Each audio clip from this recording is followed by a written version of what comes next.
स्वागत है आप सबका। मैं सचिन कुमार, फाउंडर सोचने वाला। आज हम बात करेंगे इंडिया वर्सेस चाइना कि चाइना हमसे इतना आगे कैसे निकल गया।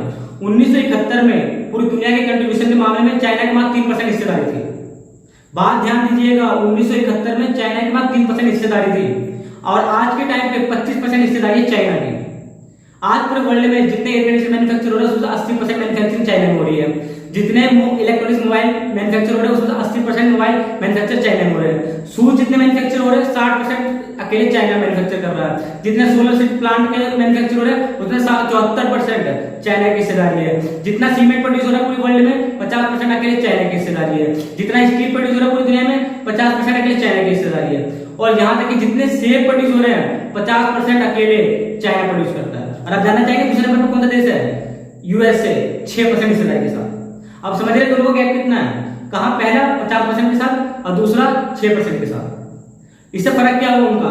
जो 1971 से पहले जिस देश को कोई पूछता नहीं था, जो एकदम पिछड़ा हुआ देश था, वो उन्होंने अपने लाइफ में ग्रोथ करके क्या किया? उन्होंने हर टाइम 1978 से लेकर 2014 तक हर साल उनकी 10% एबिटा बढ़ा हुआ। जीडीपी उनकी हर साल 10% जीडीपी बढ़ी है 1978 से लेकर 2014 तक। इससे हुआ क्या है कि वहां पर कैपिटल इनकम ग्रोथ करी है। जो 1978 में वहां पे $150 हुआ करती थी वो 2014 आके $7,590 हो चुकी है। इससे उन्होंने क्या किया कि अपने देश की 800 मिलियन पब्लिक को 800 मिलियन पब्लिक को गरीबी रेखा से ऊपर लेके आ गए। 800 मिलियन का मतलब समझ रहे हैं आप? 80 करोड़ लोगों को वो गरीबी रेखा से ऊपर ले आए। और ये सब चाइना ने किया कैसा? ये सब चाइना ने किया कैसे वो मैं आपको कुछ स्टेप में बताऊंगा, आप नोट डाउन करते रहिएगा। और हाँ, उससे पहले मैं एक और बात बता दूं, आप ये मत सोचिए कि चाइना सिर्फ सस्ते प्रोडक्ट बनाता है। आज पूरी दुनिया में जितने भी लग्जरी आइटम है ना उसमें 60% अकेला चाइना ही प्रोड्यूस करता है। अब मैं बताता हूँ कि चाइना ने आगे ग्रोथ कैसे किया। पहला उसका जो रीजन था, उसने हाई वॉल्यूम में कोई चीज मैन्युफैक्चर किया और उसको कहीं भी जाके डंप कर दिया किसी देश में। पहले तो वो इतनी क्वांटिटी में बना देता है, इतनी क्वांटिटी में बनाता है कि बहुत ज्यादा क्वांटिटी में बनाता है, जिससे उसकी कॉस्ट कम हो जाती है। और किसी भी देश में जाता है, वो इंडिया में देखा कि इंडिया में कोई भी चीज किसी कितने रेट में बिक रही है तो वो हाई क्वांटिटी में बनाता है, उसकी कॉस्ट कम हो जाती है, उससे कम जाके कॉस्ट में बेच देता है। इसको कहते हैं हाई क्वांटिटी में प्रोड्यूस करना और एकदम से जाके डंप कर देना, रेट एकदम गिरा देना। वो हर देश में देखता है कि हाँ वहां पे क्या मार्केट चल रही है, उसका प्राइस क्या है, वो उसी चीज को हाई क्वांटिटी में बनाता है और वहां पे जाके प्राइस डंप कर देता है, जिससे उसके माल आसानी से बिक जाते हैं।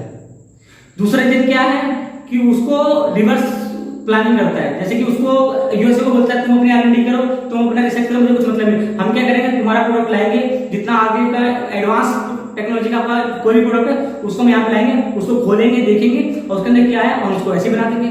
इससे क्या है, उनका R&D कॉस्ट नहीं लगती, उनका इनोवेशन का कॉस्ट नहीं लगता, उनका आईपीआर नहीं लगता। उनके दिमाग में ये चीज है कि दूसरा देश R&D पे खर्च करेगा, रिसर्च पे खर्च करेगा, उनको क्या करना है, बस वही सा वो प्रोडक्ट लाना है, उसको खोल के देखना, फट उसी का डुप्लीकेट कॉपी बना देना। इससे सिंपल सी बात है, उसका R&D कॉस्ट नहीं लगा, उसका आईपीआर नहीं लगा, उसका रिसर्च एंड कैपिटल का पूरी कॉस्ट बच गई। इससे वो क्या करता है, उसकी सारी कॉस्ट बच जाती है, जिससे वो चीप पर सामान बेच देता है। अब वो पता नहीं चाइना माल क्या करता है, कॉपी आज के टाइम में सारे चाइना का माल। तीसरी चीज ये है कि वो क्या करता है, अपनी लेबर को, वहां की जो लेबर है वो प्रोडक्टिविटी है। ध्यान दीजिएगा, वहां की लेबर चीप नहीं है, प्रोडक्टिविटी है। प्रोडक्टिविटी का क्या मतलब है, वहां की एक एक लेबर काफी ज्यादा काम करती है। जो 1 घंटे में इंडिया का वर्कर 10 मोबाइल बनाएंगे, वही चाइना के वर्कर 50 मोबाइल बनाएंगे। ऐसा उन्होंने किया कैसे? पूरा स्किल डेवलप किया। यहाँ पे मोदी जी बोलते बोलते थक गए, स्किल डेवलप के नाम पे काम शुरू हुआ है, लेकिन होने में कितना टाइम लगेगा कुछ नहीं पता। लेकिन वहाँ के हर लेवल पे जितना उनका स्टाफ है, हर लेवल पे वहाँ पे स्किल डेवलप किया गया, जिससे उनकी प्रोडक्टिविटी बढ़ी, एफिशिएंसी बढ़ी। जहाँ पे उनका इतना ज्यादा प्रोडक्शन की कॉस्ट कम हो जाती है, जिससे वो लो कॉस्ट में बेच पाते हैं। बात समझ रहे हैं? चौथी चीज ये आती है कि वहां पे मतलब कि एजुकेशन के मामले में चाइना बहुत आगे है। जो आज हमारे देश में जितना ग्रेजुएट लोग पीपल ग्रेजुएट कर रहा है, उससे कई ज्यादा चाइना में लोग ग्रेजुएट है। और उनकी स्टडी इस हिसाब से होती है कि उनको स्किल के ऊपर ज्यादा ध्यान दिया जाता है। उनको मतलब कि थ्योरेटिकली स्किल के ऊपर ज्यादा दिया जाता है, जिससे वो आगे कुछ काम कर लेता है। इसलिए वहां के लेवल बहुत स्किल है। पांचवी चीज क्या होती है, वहां की स्टेबिलिटी है। कि वहां पे पता है कि वहां की जो गवर्नमेंट स्टेबल है, तो इसलिए वहां की कोई भी जो कंपनी है उसको वहां पे आने में कोई दिक्कत नहीं होती है। लेकिन हिंदुस्तान के अंदर, भारत के अंदर ऐसा क्या है, यहाँ की गवर्नमेंट स्टेबल नहीं है। हर 5 साल 2-3 साल में गठबंधन की सरकार आती है जो किसी की चलती नहीं है। एक कोई कंपनी पॉलिसी लाता है उसको वो कैंसिल कर देता है। यहाँ की तो गवर्नमेंट स्टेबल नहीं है। इसका भी बहुत बड़ा रीजन है, जिसके यहाँ पे आज के टाइम पे इंडिया में भी मतलब कि ज्यादा कंपनियां नहीं लग पाई। पूरी दुनिया में नंबर 1 चॉइस चाइना की है। जो भी कोई बाहरी कंपनी आती है, भारत तो नाम आता है एक सेकेंडरी चॉइस बन चुका है। ठीक है। और एक और चीज मैं बताता हूँ, जो 5वीं चीज ये है कि वहां पे इलेक्ट्रिसिटी अवेलेबिलिटी ज्यादा है इंडिया के मुकाबले। वहां पे 24 घंटे बिजली मिलती है, इंडिया में आपको पता है कितनी बिजली मिलती है। वहां पे बिजली की कॉस्ट बहुत कम है, 3 रुपए पर किलोवाट है, और यहाँ पे 8 से 9 रुपए पर किलोवाट है। और वहां तो 24/7 बिजली है, यहाँ कितनी बिजली है पता नहीं, उससे वो अपना ही बैकअप बना के चलते हैं, जिससे उनकी प्रोडक्शन कॉस्ट ज्यादा जाती है, जिससे वो सस्ते में बेच नहीं पाते। बात समझ रहे हैं। और यहाँ वहां पे इंफ्रास्ट्रक्चर, जो वहां पे सातवीं चीज है, वहां का इंफ्रास्ट्रक्चर बहुत अच्छा है। वहां पे रोड, सड़कें, हाईवे सब पर बहुत अच्छा से ध्यान दिया जाता है, जिससे वहां पे जो ट्रांसपोर्ट कॉस्ट होती है वो बहुत कम हो जाती है। ट्रांसपोर्ट कॉस्ट का क्या मतलब है कि कोई भी चीज मैन्युफैक्चर होगी तो उसमें ट्रांसपोर्ट का भी कॉस्ट जोड़ा जाता है। और इंडिया का इंफ्रास्ट्रक्चर इतना अच्छा नहीं है, जिससे यहाँ की ट्रांसपोर्ट कॉस्ट बढ़ जाती है, जिससे वहां के आइटम की प्राइस बढ़ जाते हैं।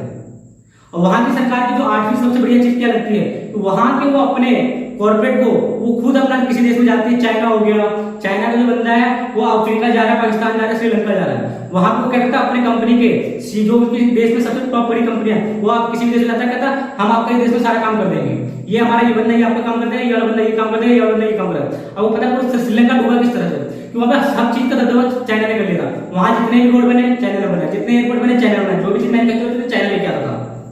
और उसका काम ही क्या, गवर्नमेंट आती है अपनी कंपनी, जो भी उसकी कंपनी है उसको अपनी गवर्नमेंट प्रमोट करती है। वही हिंदुस्तान में अगर कोई पॉलिटिशियन नेता किसी कंपनी का मतलब किसी बिजनेसमैन को वहां पे लेकर प्रमोट करे तो क्या बोलेंगे, ये ऐसा खाया इसने, इसकी दलाली होगी इसलिए जाके यहाँ के बिजनेसमैन को वहां प्रमोट कर रहा है। लेकिन चाइना में ऐसा माहौल नहीं है। और चाइना का इंफ्रास्ट्रक्चर मतलब 20-30 साल बाद का सोच के काम किया जाता है, 20-30 साल क्या होगा उसके हिसाब से काम किया जाता है। लेकिन हमारे देश में क्या होता है, 5 साल के लेकर काम किया जाता है कि हमें ऐसा क्या काम करेंगे जो वोट मिलेगा। उनको इस इंफ्रास्ट्रक्चर का कोई मतलब नहीं है, उनको इससे कि हम ऐसा कौन सा काम करें जिससे हमें वोट मिलेगा, वो वोट को मद्देनजर रखकर काम करते हैं। और चाइना में क्या होता है 20-30 साल दूर का सोच के काम किया जाता है। ये सबसे बड़ी कमी है इंडिया के अंदर। आप खुद देखिए, जो देश जिसको कभी कुछ नहीं आता उसने अपने लाइफ में इतना ग्रोथ किया, इतना ग्रोथ किया, इतना ग्रोथ किया, जो आज के टाइम पे दुनिया का नंबर 1 प्रोडक्शन के मामले में पूरा बन चुका है और एक इकोनॉमिक पावर बन चुका है आज के टाइम पर। पता है उसने अमेरिका को पीछे छोड़ दिया है। ये कई सारी बातें थी, मैं काफी चीज बोलता हूँ, इसमें कहता हूँ मेरी वीडियो को बार बार आगे पीछे करके देखा कीजिए, रोक रोक के देखा कीजिए, समझा कीजिए और एक बात को नोट किया कीजिए, ताकि आपकी बात में समझ में आ जाएगी कि मैंने बोला क्या और आपने समझा क्या। ठीक है, मैं आगे आपको और भी किस स्टडीज देता रहूंगा। आप कमेंट बॉक्स में बताइएगा कि आपको किसके ऊपर किस स्टडीज चाहिए या फिर किसके ऊपर आपको जानकारी चाहिए, मैं आपको बताऊंगा। मेरे चैनल को लाइक शेयर एंड सब्सक्राइब जरूर करिएगा, ताकि मैं आने वाली मेरी सारी वीडियो आपको मिलती रहे। धन्यवाद।